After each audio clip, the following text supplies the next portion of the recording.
Alessandra Fanelli, she, her pronouns, and I am the development chair on the board of directors for the Pennsylvania Playhouse, where we all play a part. I was the director of Playhouse Parts live at PPH, a socially distanced outdoor cabaret, and I'm very proud to bring to you now Playhouse Parts, the online series.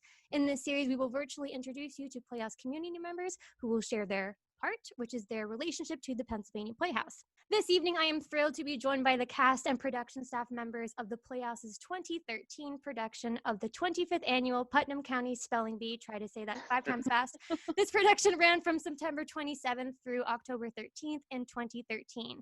Today is September 27th, so this is actually the 7-year anniversary of the show's opening. This production was directed by the late Ralph Montesano, with musical direction by Lucille Kincaid and choreography by Joey Schubert. Let's meet these special guests now.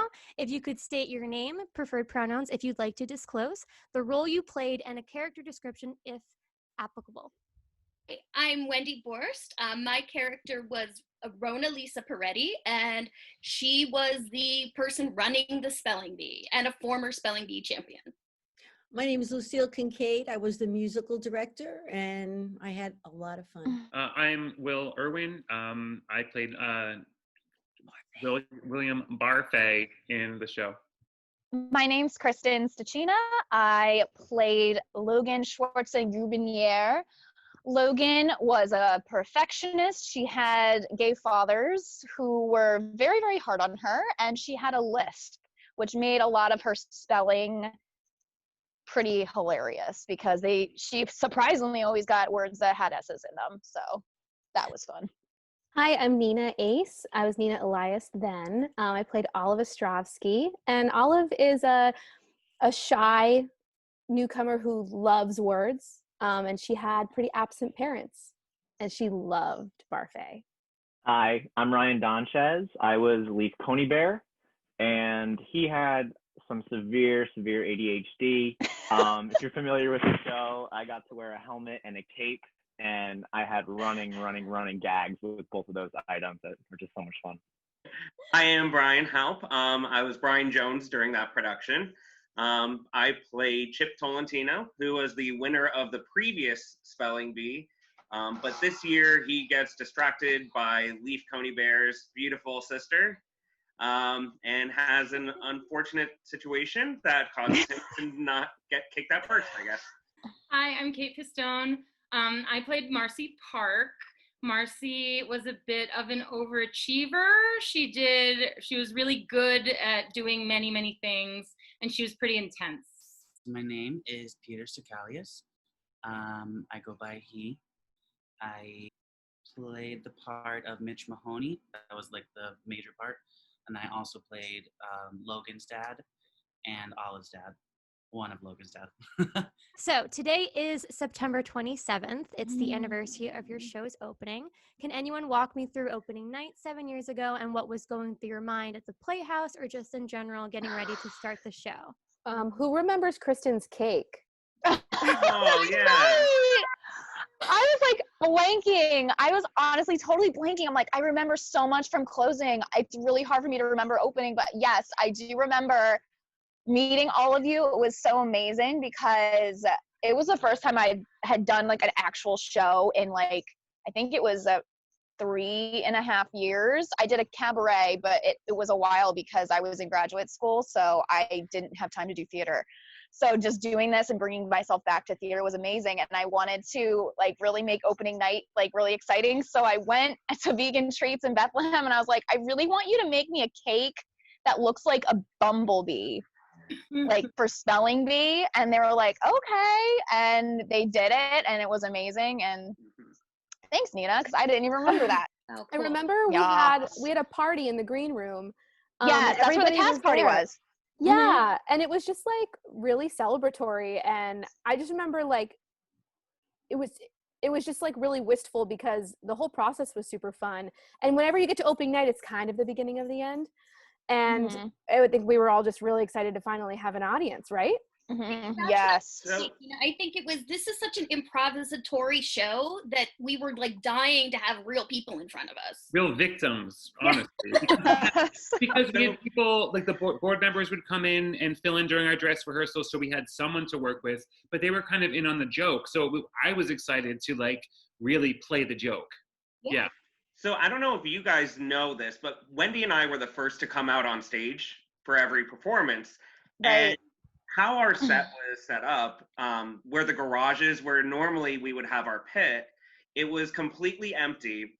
And while Wendy and I were waiting to go on stage, all the other actors were in that empty garage, walking around in circles, their nerves, just walking around. It was like a Pied Piper situation, and they're just all going around each other in circles because everyone was so nervous to finally get out. Which is perfect for me because I get to use that motivation seconds into the show when I'm shaking and I'm nervous to be a part of it, and I'm really exposing my energy right off the bat. So yeah, you know it's really funny. I remember that too. Like, I'm very much a grounded person. I don't get nervous until like that 3-minute window between places are called and like an entrance, and then my heart goes from like 0 to, and I'm like, I'm gonna mess up, everything's gonna be forgotten.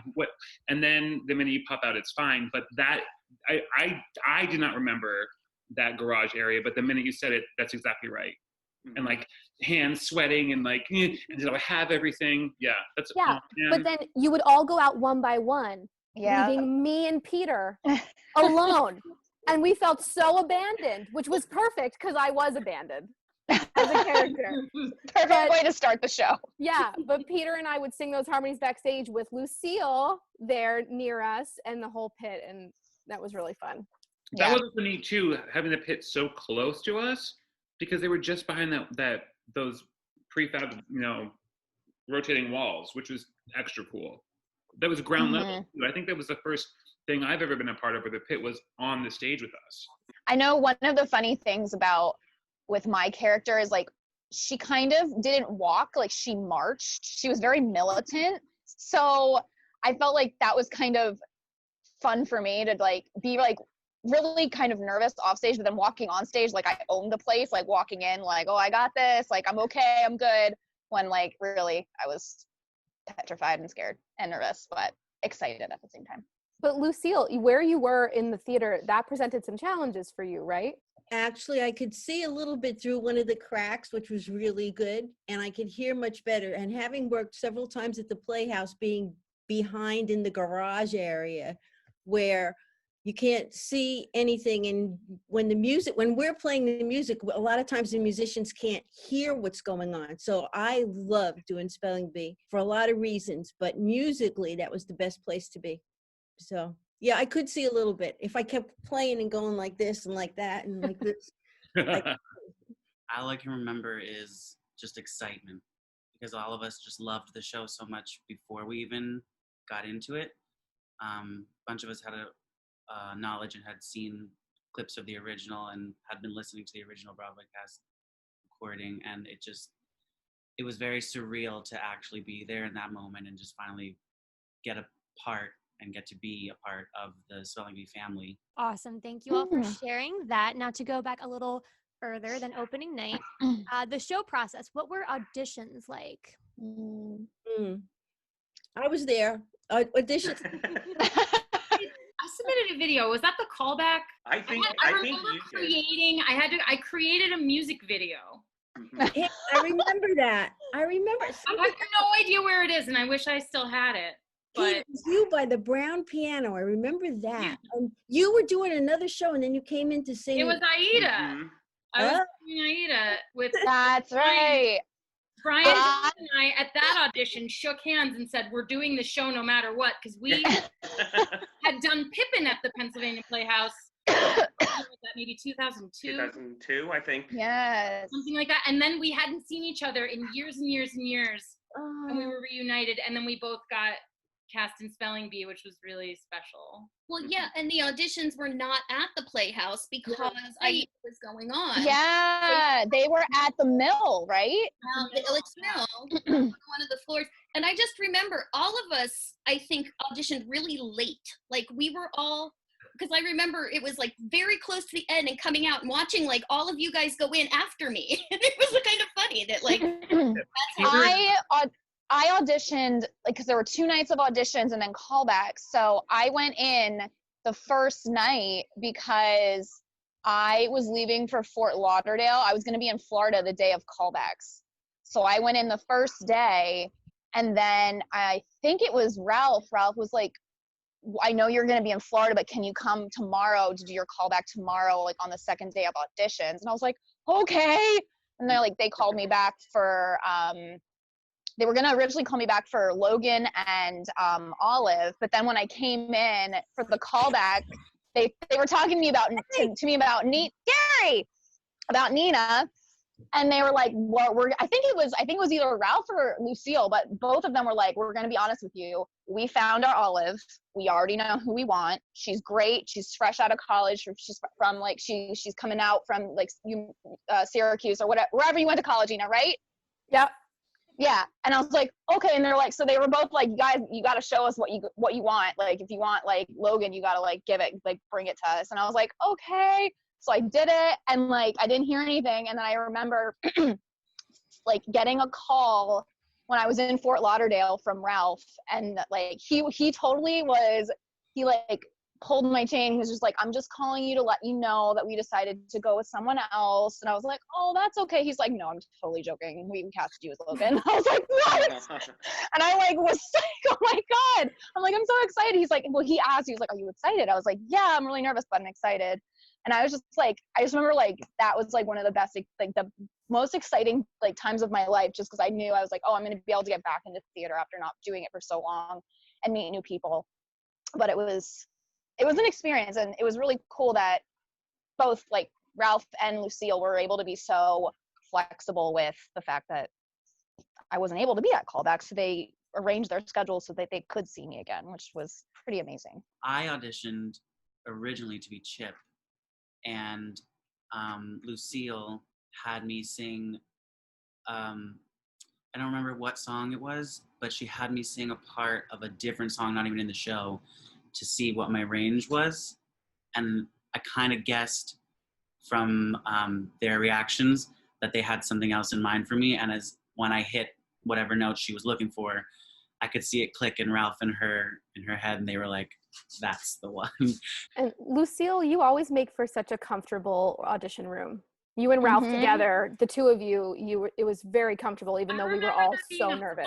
It was a fun audition. Yeah, it was chill. Hello, spellers. Hi, Gary. Hi, Gary. Hi. I'm sorry I'm late. I was out at the Obamacare website, and I think I crashed the internet. There it is. Yes, perfect.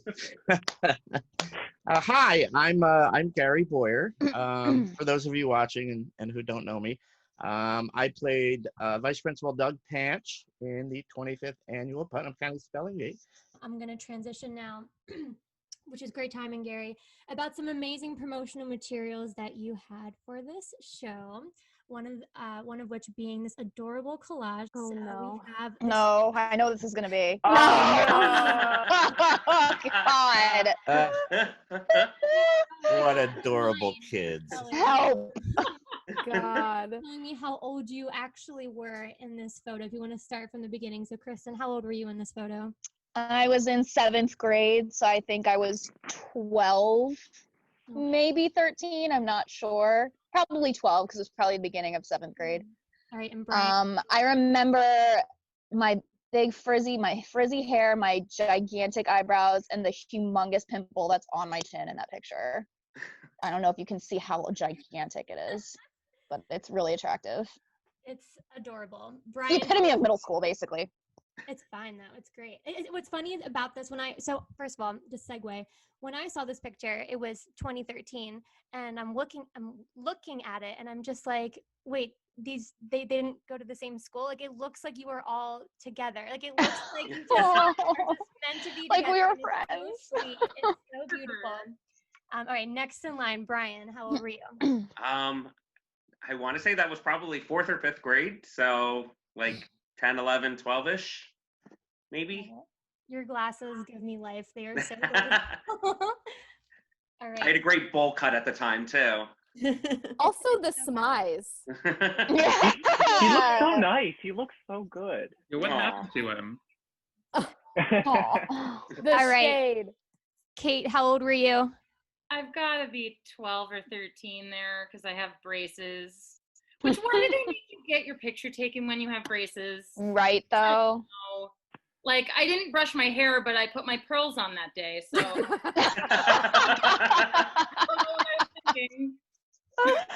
Oh, that's I great. love it. All right, Ryan, how old were you? I was 7th grade, so probably 12 or 13 with the braces and the glasses there, the highlight of my youth.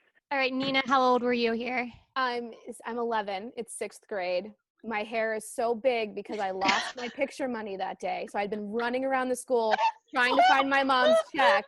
I also have a giant pimple on my forehead, braces. Yes. And listen, this is only 4 years before Ryan and I would meet for the first time. I know. Hey, this picture was so effective, though. This was so effective. Like, I had so many people commenting on it. Like, I saw the nerdiest picture of all you guys. What is this? I need to like, you're in for some fun. You're in for some fun here. Nina's backstory was such an olive story. That's I know. Yeah. Oh my goodness. And all right, and Will, how old were you here? I was about 12 as well. Yeah. Yeah. I love it so much, and to make the playing field a little bit more even, we're gonna share this lovely. Hey. Harry was so handsome. I was a good-looking was kid. I don't know what handsome. happened. It's sad. Really. Gary, how old were you in this picture? Oh, again, it's probably like 7th grade. But of course, that was 4 or 5 decades ago, so I don't remember anything about that. Oh my goodness. But yeah, I was a good-looking kid, and I don't know, something happened. What I loved about one of your promo items was this lovely image right here. Obviously, the main one that went up was the of all the spellers, because you have adults playing children. But I dug deep into the archives and I found out that everyone had actually submitted a photo. So how old were you in that photo? Oh, geez. I'm maybe 12, 13. Awesome. Yeah. Ooh. Yes. Ribbons are red. Come on. Wendy, how old were you here? I think that was 5th grade. That pretty Okay. much sums that up. I Yeah. gotta Wendy, say, that's you an were- awesome sweater. Yeah, I was wear gonna say that. you had pride since 5th grade. Like, look at you. Little Schwartzy. LGBT. Yes. I want that sweater Rainbow now. ribbon barrettes as well. You have to. Yes, that's a nice touch. That's what's up. That is Happy 1985. obviously the reason why that was chosen. And I believe I creeped into your Facebook group, which I was recently admitted into, and it's so sweet seeing all of Ralph's messages, but he was basically hounding you to send in these pictures. Yeah. Give me the pictures. And obviously this was done because your characters in the show were of this age. Mm-hmm. This production is really unique because it uses Dawson casting, which has been around since the 1920s in Hollywood, where you have adults playing children. You obviously had adults also playing adults in this production, and there are many reasons why this trope is used, but often it's for budget reasons. And if you're playing a high schooler, you want someone who's older than high schooler so you can afford them. But for this particular production, it's used for something to be satirized, which is great because you all did a fabulous job of just making these characters your own and making the audience believe that you were this age. And it's so funny and it's so sweet. Another great promo that you had, which I unfortunately couldn't find, but you performed the song Why We Like Spelling. And this is actually a cut song, which is a song from a stage musical written for the show but unused or dropped from the production. Why We Like Spelling shows up on the cast album for this show, but generally isn't present in performances. So like I said, I was in your Facebook group. Both of these promos were raved about by your director, who is extremely proud to bring this production to the Playhouse. Your director for this production was Ralph Montesano, a past president of the Playhouse, director and actor who was and is still so very loved by the Lehigh Valley theater community. Along with Dan Lewis, who I believe was also very involved with your production. He actually led the fundraising campaign to fund the sound system that's still currently in use in the Playhouse. He sadly passed away in March of 2016. Would any of you like to share what it was like working with Ralph? I'll jump in first. So I've known Ralph for a long time. My very first show at the Playhouse was Urinetown, and he was Officer Lockstock. So coming back then to this production years later, I'm talking probably eight years after that first show, and now Ralph is on the other end of it. Was a very interesting relationship that him and I had, going from castmates to more of a mentor. But he cared so much about this project, and I remember him telling me how long he wanted to perform it, how many versions of the show he saw, and where he grabbed some ideas from to piece it together. But he was so invested, and he cared about us so much and gave us so much love, so much support, so much energy. He really poured his soul into this production. So this was my first show ever working with Ralph. I've known of him because I've first started doing shows at the Playhouse since it was like 2001. And it was by far one of the most amazing experiences I've ever had at the Playhouse. The thing that was great about Ralph, though, is that it didn't end at the Playhouse. He was someone that could be looked up to, and he genuinely cared for everyone. And I remember about 2 years after this show, I did White Christmas, and it was the first time I had ever tap danced in my life.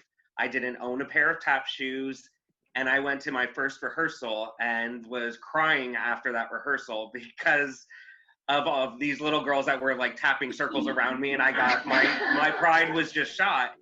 And Ralph was at the Playhouse and saw me, and I was telling him how, you know, I didn't feel like I could hold up to everyone else in this current production.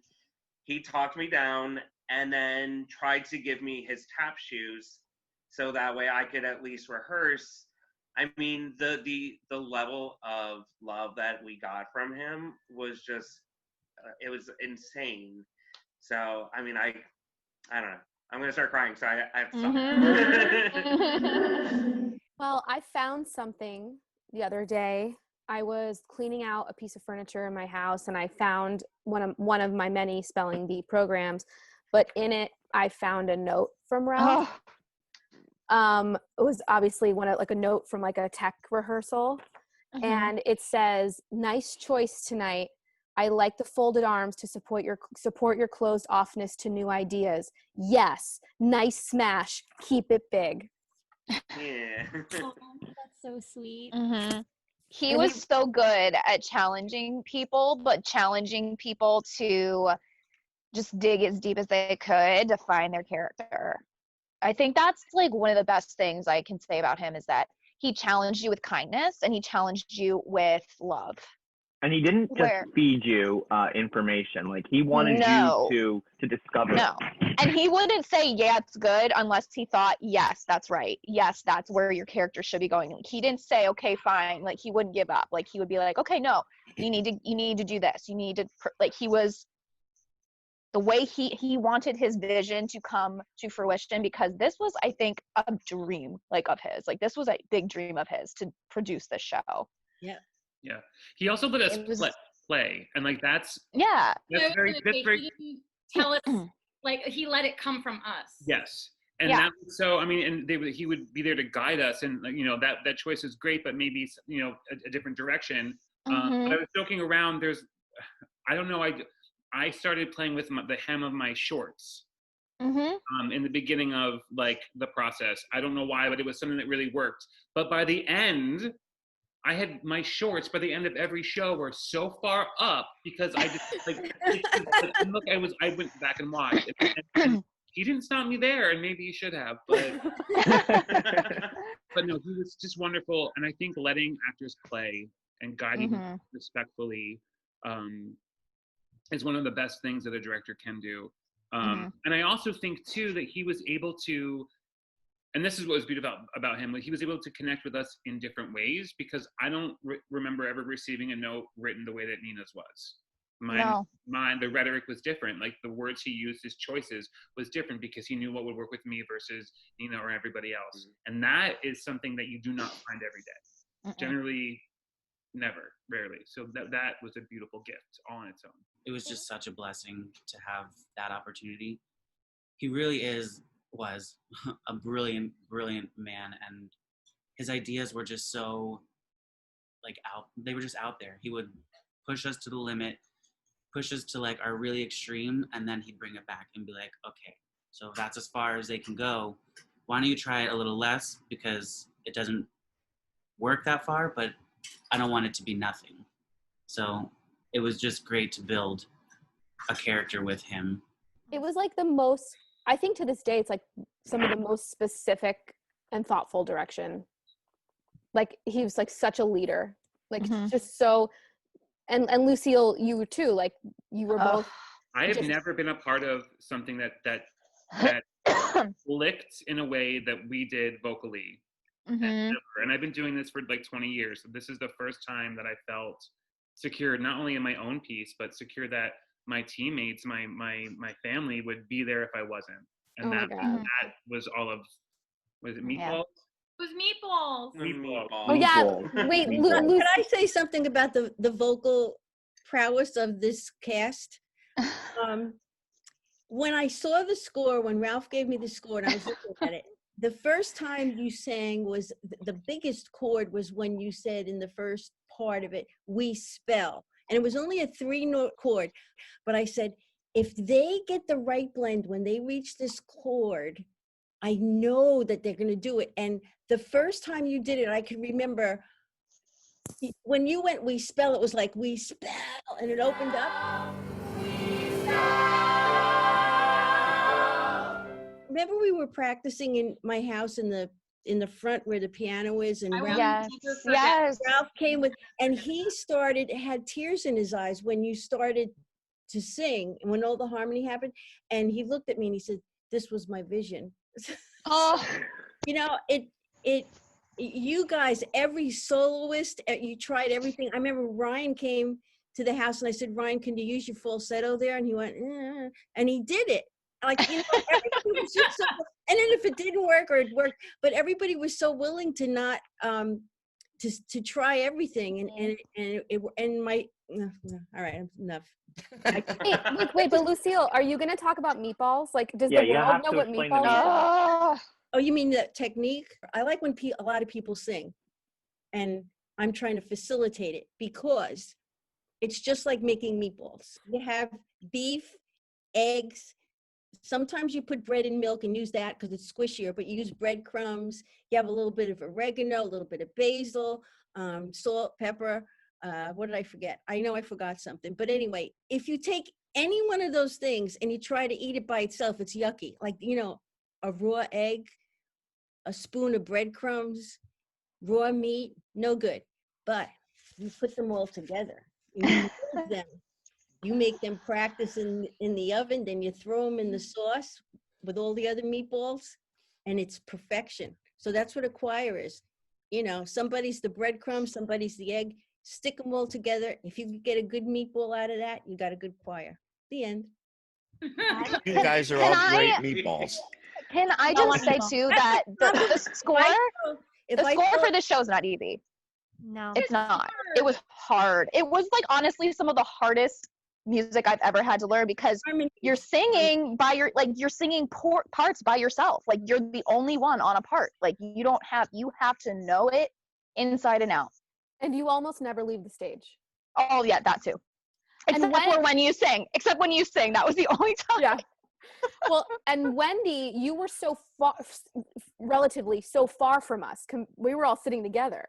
Yeah, we all, I mean, Sarah, you and I our blocking was sit at the desk. Yep. That's what we did the whole show. Sit at the desk. I got to interact with you guys a lot though, and that was so much fun because I think that was one of Ralph's visions was just, hey, can you just go annoy Gary and be really bothersome? I'm like, oh, of course I can. Yeah, you were really good at annoying it too. I'd like to bring it back to Ralph for a moment. I first met Ralph in 2004 when we did 1776 together. And then a year later or 2 years later, we were two of the poker buddies in The Odd Couple. And that was one of the most fun times. The other two were Chip Rohrbach and Ted Rewach. So the four of us as the poker buddies would just sit around that table, deal the cards, and throw out our lines and have a really good time. I don't know how many of you know this, but Ralph is actually my directing mentor. I was assistant director on Broadway Christmas Carol, which he directed. And I learned everything about directing from him by watching him work. And I learned a lot by watching everybody in this show work. And I think one of the reasons that I love directing now is absolutely because of Ralph. If I didn't have a mentor like him, I probably wouldn't really enjoy directing as much as I do. And I better stop talking now or I'm going to cry. So, Gary, when are you going to direct something so we can all be in it with you? Well, unfortunately, right now, you know what's going on, but I was very happy that Biloxi Blues made it to the stage before this pandemic hit, because the guys in that show and the ladies were amazing. And I'm looking forward to getting back into it whenever this thing is over. That was a fabulous production. We are all so eager to get back to the Playhouse and just back to just theater in general. And you were kind of everyone was touching on it before, but was there a preference between music versus choreography rehearsals? I have some notes from Joey that I'll read after everyone shares their thoughts on them. Well, let me jump in first because I'm not a dancer. And Joey said, we're going to do the minimal amount we can with you. And much of my choreographer was sitting at the desk and moving my feet left and right, which worked out perfectly for me. So choreography for me, not so much. I love Lucille, though. She knows that. I think I'm the one who got her to come to the Playhouse initially. And I'm very glad for that because she's a wonderful addition. Thank you. Well, but also Lucille would bring cookies to rehearsal, so it's kind of hard to compete with that. And then she would feed us meatballs at our house. So oh, there were actual meatballs. You didn't mention. Oh that. yeah. I've done a few productions with Lucille, and what we kind of touched on it before, but what made it special is we were in her house a lot of time, in her living room, at her piano, getting to know her, getting to know each other. So it wasn't just like musical, it was bonding. Family. It was really important. Lucille, you're responsible for a lot of us like feeling confident in ourselves and our voices and our hearts. I right, mean, Will? me for sure. Yeah, because Lucille, you and I worked together as director and music director a number of times. And so, like, to be honest, it was really intimidating switching roles, because here I am doing something new for you anyway, and new for me too. So that it was it was very beautiful and helpful, and it was a really great way to change roles and to see what all of the people that we've worked with together saw in us. I got to see in you and Ralph, obviously, which is beautiful and fun and great. You know, I all this makes me want to do the whole thing over again. Anyone else I have still anything have to the say? score. Here it is, right there. Oh my god. Oh, Lucille. I'll say, like, I'm from the area, and I had been living in New York for a long time, and then came back, and this was like the first real thing that I had done in a long time, and singing with this group of people is just still like, I don't know who else I would want to pick. Like, this is it. These are like the best group that I've ever, like, just that sound, Lucille, that you were talking about when it opened up like that, like, what a beautiful thing. So we used to always say that we weren't just singing, we were all making music. You know, in the show, there's a whole big moment where we get to know Rona's favorite moment of the bee. So I would love to hear your favorite moments of the bee, and then kind of force you to relive this specific moment of the bee. We recorded only 2 nights, and both nights there was some sort of dangerous problem. Like, someone could have been severely injured. Okay, Brian's getting on the rope. Here we go. And then we're rotating, and she's gonna go down. I think she went down because Will grabbed her. I have no idea this is happening at the entire time. Her foot was dragging, and it like got caught underneath the thing. Right, and we were trying to move it, and you were like, "No, stop!" You know what? Wait, but I then remember Jerry- though, because this is the one where normally I'm only up on that rope for a couple of seconds, and I'm like hanging there, and I'm like, why can't I put my feet down? Oh God! And Gary, you She's pointed okay. at him. Gary like notices it, and then Wendy's like, no, we're not going to talk about that now. I stared at her foot, which was like cut Oh. for the next 5 minutes. Like, Oh no. it'll be fine. It'll be fine. It's gonna be okay. It was. Oh. I just remember like being in the scene chasing after the kids, and I heard Will, you hear him in the thing, go, "Whoa!" And I was like, "That's not in the script." So I turned around and I was like, "What is she doing on the ground?" Really funny. That's right. Awesome. The Incredible. well heard around the world. I'm just glad that she wasn't like severely injured. Yes, 'cause and she she was could've very been. gracious about it as well. She was a friend of my mom. She was fine. Like, she really was. But what you missed at the end of that song was that the choreography, we were all supposed to be animals at one point. Do you guys remember that? Yeah, I was like a chicken, and I was like trying to fly away. Like other people were like, I was an cow- elephant. I don't know. That Yeah, was a- cows. I did everything, No, I everything missed- that I I was missed that supposed note. to. I missed that. Ryan, Because I Ryan had no was idea a what was going on. I had Well, no part of idea the this thing was- lady fell. Yeah, I was out of town a lot because I worked in New York. So like a lot of times it would be like put in rehearsals for me, right? You would do stuff and they're like, oh, by the way, this is what you're doing. So I missed that animal thing. And I remember Ralph was like, be an animal that's kind of like your character. Do you remember? Does anybody else remember that? Did I make that up?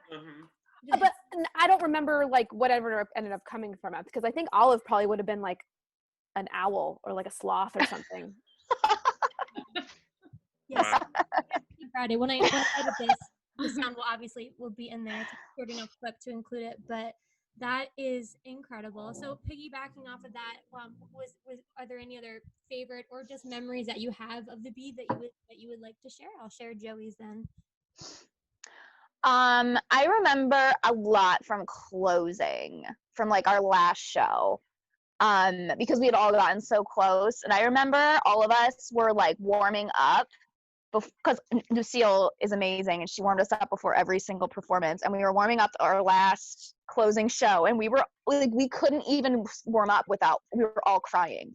And Lucille's like, you gotta stop crying, we have to warm up, you can't cry yet, you have a whole show to do. And but she was so like, but she's like, but I'm sad too, she's like, get together, let's go. And I love that, because it's like, it's just, we all had each other's backs all the time, and it just showed how much love was created with that show, and how much like you really, I don't know, me personally, I really dug into like a part of myself that like I hadn't really looked at in years, like, because you kind of go back into your childhood and you think about parts of you that are like your character, and it's like it felt like at the end of that I felt like I was losing part of myself because I had become this person, this child. It was very powerful. I also like the fact that you had mentioned earlier about like why you know adult actors are used, but one of the things that I loved about this is that these were children characters with very adult problems. And so we got to, as adults, kind of go back and maybe love those characters in a different way, because like love that inner child. But then I love the like the little epilogue at the end where like we got to see like that. Every night got me a little bit, just because we got to see then where those kids, where it got better for them as well. And that was one of my absolute favorite moments for sure. As a teacher, I know all those kids. Same. And yeah, you do too. Well, you know, we see them, and yeah, that's what you just want to tell them. Yeah, it's hard now, but you know, it'll get better. Yeah. Like, also, like to jump on this real quick, to be able to be ugly on stage was something that was really beautiful, because you know those kids, and this is what I'm experiencing. I teach 5th, 6th graders, so that age group, they're trying so hard to be cool, and they're trying to figure out what cool means and what persona and personality, and they're trying to figure themselves out. And we've all had that chance. I would never wear that costume in my entire life in real life, and I don't think many of us have. But the fact that we willingly donned on like old clothes and old self to create this, like that was honestly, like, not that I'm really vain, but it was difficult for me. And once I realized, I think personally I was more set free than I was before. I loved And I all think- the running gags I had with each and every one of you. Like some of them were planned, some of them weren't, but and they were different. Ryan, I still but have the puppet you gave me. The little puppet, the finger I have puppet that so you many, gave I have so many. I have so many. I still have it. When you leave, you always gave me the puppet when you got voted out, or not voted out, but when you gave you always gave one. me the puppet. I had a baton at some point that Kate and I had to gag over. And Kate's all business. She stole my baton because I was bothering her with it. There's something that I had with each and every single one of you, and they're just so perfect. Ryan, do you remember on stage telling me every night, "I hope you win"? Hope you win. Dead. Well, like gifts and stuff. Like Lucille, I have the mug still, and I just did a big purge. Like I Marie Kondo'd the hell out of my house. And, like, I had to keep that. And my pin is on my bulletin board. My little B pin is on my bulletin board at school. Like, and those are things that take me back. I can't believe 7 years, but to very special, beautiful times and beautiful people. I think my favorite, I mean, being on stage the whole time, the whole show was really fun. And Will and I were there to the end. Well, you guys all went off when we did the I Love You song, I think. I mean, doing the I Love You song with Wendy and Peter was like one of the best things I'll ever experience in my life. Oh my God, that song. But we all just watched it. We all just were backstage watching it and like mouths dropped, crying, like watching the audience's reactions. Everyone's jaws just dropped because it was such a beautiful moment. I can just remember being so excited when I got the role because I was like, yes, I get to sing the I Love You song. You know, like that song is everything. But the last chunk of the show, the pasta ducks. The pasta ducks. Oh God, that was so hard. The whole suite of all of them barf going through the end, parts 1 and 2 with the pas de deux in the middle and the gorgeous harmonies, and Will and I doing that hilarious, almost completely improv waltz every night, completely different. No idea. He's so much taller than me. It was so hard. Scooping you up and going, just whoop. That part, that moment, I mean, it's not hard to be in the moment in that show at all because you feel this complete trust with everybody in a way that I think I've been chasing for 7 years and I haven't found again. I found it. But for that like 7 to 10 minutes, I almost blacked out in a way because you're just truly there in it, and the whole cast is supporting Will and I and Wendy and trying to get us to the end of this B. And that was just like I couldn't wait to get to that part of the show every night. And then after it was over, I'd wake up and be like, oh, right, I lost. The end. For me, personally, one of my favorite parts, there's a part in there where I blow up because somebody refers to me as Principal Patch, and I'm vice principal, and they won't let me be principal. And then Ryan has this line. What was your line, Ryan? Oh, I don't remember. And I said they won't let me be principal, and I think you said, "I wonder why." I wonder why. No, that was Will. That was Will. Oh, that was Will. Okay. Yeah. And then I run after him, and they restrain me, and they take me backstage. And then when I come out again, I'm given a juice box. You have a juice box. And a comfort counselor. And then I was given carte blanche from Ralph to make up a line on why I blew up every night. And I just stood backstage and I tried to come up with something funny. When I first joined this Zoom, I said I was out on the Obamacare site, and I think I crashed the internet. That was one of them that night. And the thing about that one is that was what was going on at the time. Right then. And the audience. Angry Birds was one of them? Candy Crush. Candy Crush. That was Wendy. I was trying to get to level 157 in Candy Crush, but my favorite was I've just found out they canceled my favorite TV show, She's So Raven. And it was just great every night to be able to improv that one line and come up with something. Sometimes they work, sometimes they didn't, but it was always fun. And we're just supposed to sit there. Yeah. In character. There's so many times too, like in in character, you're on stage, but you're not like the focus of the action. There's really one big moment that we forgot though too, because Brian as Jesus will forever be one of the most theatrical, perfect moments ever. And I had no idea it was in the show until rehearsal one day, and here comes Brian walking out with a wig and the full Jesus, and that was one of your lines. I don't know, that Kate, I think. It was me. Jesus? Yeah. That's so funny, which is another one of my questions, is that some of you actually got to you were double rolled or dual rolled, so you got to play another character. One obviously was Brian being Jesus, which is probably my favorite. I didn't know that was part of the show until the first time I had seen the show, and the way that it was staged, the Jesus was behind me, so I'm cracking up. And my favorite line, which I recently got to see Brian do, was Marcy's like, but so what you're saying is like it's up to me or whatever, and then Jesus is like, yeah, and this isn't really something I care too much about, and it's hilarious, and I lose it. So what for those of you who got to play a dual role, if you want to kind of share who your other role was and what that was like, because you all did a fabulous job again of just transitioning on the spot, because you're this speller, this child speller, and all of a sudden you're assuming this other Jesus or you're another adult. So would anyone I got to play one of Logan's fathers, and Peter was my husband. He had a tracksuit and a hat, and like it was just so funny to work with him as that. But I was given full discretion to do whatever I wanted to change into that character. So I literally sat in the bleachers and like slowly removed my costume, which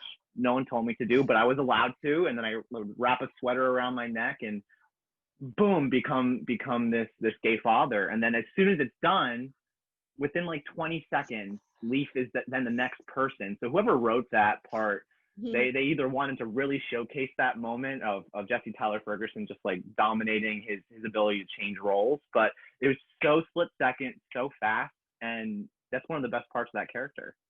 And I was gonna say too, like I think what made it amazing to, like, I loved watching you when I could do that, but Ryan, you were always doing something with your character, like always doing something, but a way that never drew focus. Right? So for you to be taking off your helmet and to be taking off your cape, like that wasn't drawing focus, and so you were able to, in plain sight, transform in such a beautiful way. And even back to that, and when you stole, Kate had a baton. When you, my favorite, sorry, random, your other character is your sea captain. When you would like look with the baton. But I think I whacked somebody with it, yeah. But you were just so easy. That was one of my favorite parts to watch, for sure. I can tell you what Joey's favorite moments were. Joey, the choreographer for this show, she said choreographing and teaching Pandemonium, knowing that there were going to be audience members in it who had to participate and not know how they would react, and then telling them that they had to sit on the bleachers while Brian swung above them on a rope singing. That's always fun. LOL. Working on Magic Foot with Will in my basement, which is a weird sentence out of context. Watching Kate master the split in 6 languages. Yeah. I worked really hard, man. I am not a dancer. Hard. He knows me. You got to do a lot in that one. That's always a crowd favorite, but that's a very involved song. You're singing in different languages. You're boxing. You have the baton. You're doing splits. It's crazy. I'll throw a clip in there. On one hand, this show was like so my wheelhouse, like the meatballs, like let's all sing different parts. Yay, I'm here for that. And then it was like, and you have this number where you have to be every woman. It was crazy. Oh man. Yeah, I remember you working on it every rehearsal. Every day you had your yoga blocks. You were so motivated. You had it. You had Committed. She was committed. Every rehearsal, she was there with her yoga blocks before rehearsal, stretching out those legs, stretching out the thighs, getting it ready. I remember as a cast, we were so excited to have a big dance rehearsal because that wasn't this type of show. And so the day that Joey came in to choreograph Pandemonium, we all decided to wear dance wear. Dance attire. I'm wearing a unitard.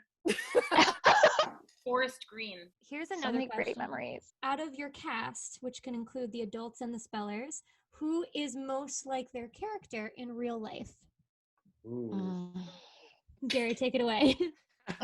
I guess I'm not controlling like Doug is, but I do like order, and I do like things to go the way they're supposed to. I might be a little nerdy. But so yeah, I think I might be the closest to the character. What's interesting is that I don't know if anybody in this cast would have necessarily seen themselves in the role that they got, or realized how perfect they were for the character they are, because we were all very, very much so the right choices, but I don't necessarily see each of us drawing exact comparisons to them. Yeah. But by the end of it, it's the only thing I saw was myself as Leaf and Nina as Olive. Like it was, but going into it, I would never have pictured it that way. I agree with you, Ryan. I don't think until we became these characters, we could really see that we did have things in common with them. Because I think all of these characters, like they all have vulnerabilities. So I feel like any human being, especially going into a character, like we all have vulnerabilities. And I think that, you know, you find those inside yourself when you play these characters, and you if you don't have them directly, you empathize with those vulnerabilities, and it just makes you feel closer to the character. And there's definitely some things about, I think, Logan that I definitely am part of it, and there's some things that I couldn't relate to at all, but like once I became her, I almost could. It was very strange and very powerful. I can tell you that I really have, I don't know if I've ever had that in any other role I played, like in my life. Knowing you all as well as I know you now, like, Kate, you're not Marcy Park. Like, you're not. That's beautiful, which makes it even better that you were so Marcy Park, and that you did such an incredible job, because that's so not you. I will say that Lucille was the most like a music director anyone in the cast. Yes. I would say that Rona as Wendy, they kind of went 1 and 1. But that's a given. She's a teacher. But I do kind of feel like underneath it, she does have that power, that want to win and be the best all the time. And then I would say probably Kate. She's a perfectionist. But then when she just wants to break free and have a grand time, she just doesn't care. She camouflages it out. So what I'm going to do now, Gary and Wendy, I'm going to privately message you each some words that were used in the show, and then Gary, you start it. You just pick someone else in here and give them a word and see if they can spell it. You can choose to spell it in character, or you can choose to spell it as your adult self. Bonus points if you give them a word that they didn't actually have to spell in the show, rather, if you can remember that. To segue while I'm typing this, I did a spelling bee when I was 12, and I got out on the word plethora, and it's the bane of my existence. That's an easy one. I know. Someone got out on the word cheerful though, so I was like, all right, at least I'm not that good. You know? All right, 1 second. I did win second place in a spelling bee in 7th grade. Of course you did. Right? Good job. No, but I got out on the word treacherous. Ooh. Oh, that one could be difficult. That's ironic. I always loved spelling, because I was always very, like, I'm not trying to like toot my own horn. I didn't get second place in a spelling bee, but I always loved spelling. Like, I always loved English. Anything that had to do with words, I always liked. Me too. I don't know where it came from. Probably maybe because it was just, I don't know. It was something that wasn't as difficult for me, whereas math, forget it. Nope.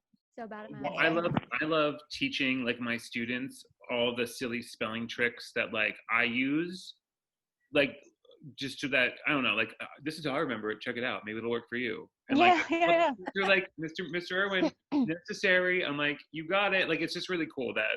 Yeah. Mnemonic devices are always nice, like double the C, double the S, you'll always have success, like all of that. Yes. All right, so Gary and Wendy, did you receive the words? Yes. All right, so Gary, if you would just like to select anyone, it can include Lucille if Lucille is game for it, because I wouldn't punish Lucille. Take it away with whoever you like, whatever word, and let's see how this goes. The 25th annual Putnam County Spelling Zoom. Zoo. Now, I don't have a definition or use in a sentence for these. So I think I might. Maybe so you should improv it. Yeah, that's what I was thinking. I might, but if you want to ask, I do happen to have it here. So Gary will start it off, and if you need, excellent. Okay, Brian, please spell omphaloscepsis. Oh my god. Can you repeat it? Omphaloscepsis. Now I Can I have the remember this. definition, Your line was, could it also be pronounced omphaloscepsis? And I said, yes, it can. It would be wrong. Is this one I actually spelled in the show? Yeah. Okay. No, these are all from the show. Oh no. Okay. Omphalos. Oh, I can't even pronounce it. Want the definition? Omphaloscepsis. Yeah. Yes, definition, please. It is the contemplation of one's navel, complacent self-absorption. Gary, you could totally put that in a sentence. I like omphaloscepsis. Thank you. OMPHEL.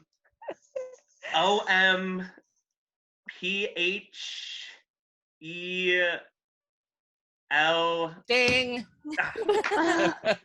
There was an A there. You were doing well up until the A. LOSKEPSIS. Well, I guess I'm first out again. All right, Gary, you want to pick another one? Sure. Kristen. Sure, yes. Well, we'll give you, I think you might have had this one, or at least posed for it during the ending. VULPINE. Yeah. Did I? Ryan's I think word. I'm. Ryan, No, that was I don't think that was mine. All of mine had S's because of my last. Yours? Except my last one, except bug because I got out on that one. Bug. VULPINE. VULPINE. Yes. Ah. Excellent. That's resembling or Cool. characteristic of a fox. Excellent. Very cool. All right. Lucille. No. Yes. Some of them are easy. It is. Here you go. You'll know this one. Your word is dystopia. DIST. Sorry, that's a bell. Y. Ding. DYS. Okay. And I'm sure you knew the rest. Yeah, Topia. I think you have All right, one more, Gary. I got one more. Will. Strabismus. That one was mine. Strabismus. Strabismus. Strabismus. Hold on. Can I do it like Magic That's finger. what I always did. Yep. STRABISMUS.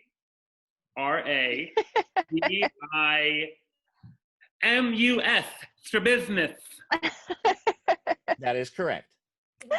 Woo, that was such a good impression. What's funny is that's how I have to do math problems, just like Logan had to do. I always have to like write it out somewhere, and then I still don't get it, and then I just tell someone else to do it for me. It's horrible. Your word is SYZYGY. SYZYGY. SYZYGY. SYZYGY. Excellent. All right, Wendy, I think you have 3, and I think that's Yes. Yeah, so take it away. Okay. Okay, Ryan. I don't even know if I'm saying this right. CORYZA? CORYZA. CORYZA. Do you have a sentence or something for that? Because I don't know what it means either, Ryan. It's an inflammation of the mucous membrane lining the nose.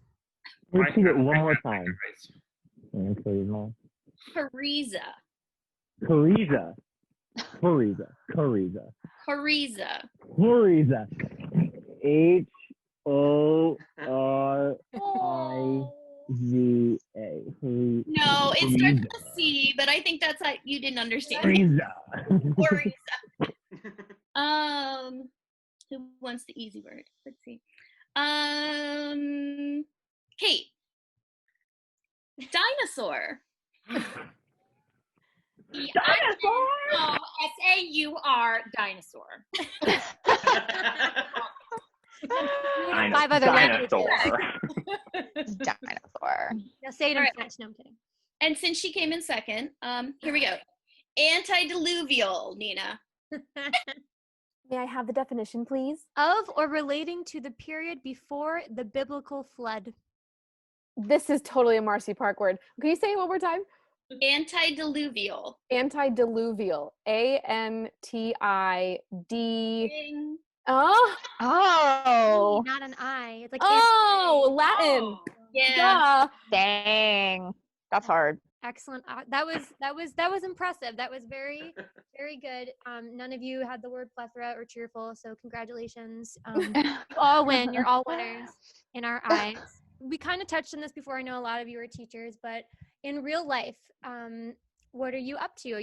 Do you still perform? Do you deal with children's spelling? Peter, and I asked Peter, I said, do you comfort people with juice boxes? And he was like, I guess the closest thing you could say is I comfort people with juice boxes. So I bartend and I serve right now. They're adult juice boxes, but hey. If I'm not mistaken, I think a couple of our castmates have gotten married since the show. Brian, if I could, you're right. Brian's right next to me, so I kind of want to like high five you. Yes, you were saying before, some of you have different last names. You decided to take different last names. Very, very exciting. Performing, any of you, I know the answer. Any one of you still performing locally, professionally? Anyone on Broadway, you know? Not yet. Not yet. Broadway. Was, but then COVID. Right. Yeah. Right. Yeah. Sure. Multiples of us have been in shows again together, which was really cool. A bunch of us were in the Secret Garden at Civic together, which was really neat. It was myself, Brian, Nina, Will, and Wendy were all in that together, which was pretty cool. It's like a mini reunion. The Secret Bee. The Secret Bee, that's what we called it. But yeah, I mean, performing and stuff, and I got a puppy, so that's exciting. Oh, I also got a puppy. No. Yeah. He just went inside. If he comes back out, I'll show him to you guys. A lot of us continue to make music together, but we don't all do it together anymore, and it would be really fun to do something with everybody again. It sounds like it's gonna have to happen. I'm not saying that I'm gonna make it happen, but like I'm gonna make it happen. So yeah, you've helped let this happen. Make this happen. Yeah. This was amazing. Yeah, this is amazing. It's going to happen. That's, anything can happen. And it's really fun to go to support our fellow B members and see you guys in shows. You guys do all kinds of stuff, which is awesome. One thing we didn't talk about was that Wendy found the very best opening night gift for Ralph. Yes, she did. The scarf, right? Yes. The scarf. Yep. I happened to go on and there was a Broadway auction. Like Broadway Cares was doing their auction, and they had one of the original scarves that they had given out to the cast of Spelling Bee. So we bid on it, and it really wasn't even ridiculously expensive to purchase, but we got that as an opening night gift for Ralph. Mm-hmm. He loved that. I do remember that. Thank you I completely forgot that, Nina. I forgot about that too, Nina. Wow. I thought this would be a fun way to end things, but I do have the clip of one of the goodbyes that you had, which was after the prayer, and that speller happened to be Ralph. So I'm going to pull up that clip for you to watch. What a gift that we on film. We have us like singing goodbye to Ralph. Mr. Montesano. Mr. Montesano played Billy Flynn in his school's production of Chicago Junior. IAS joke. Zero thalmiology.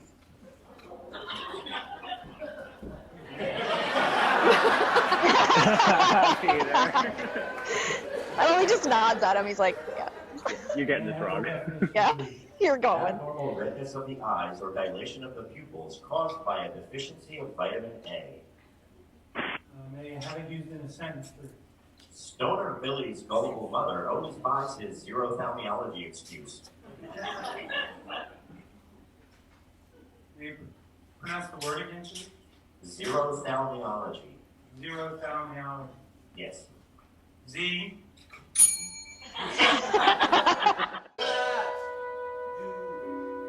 Is my prayer.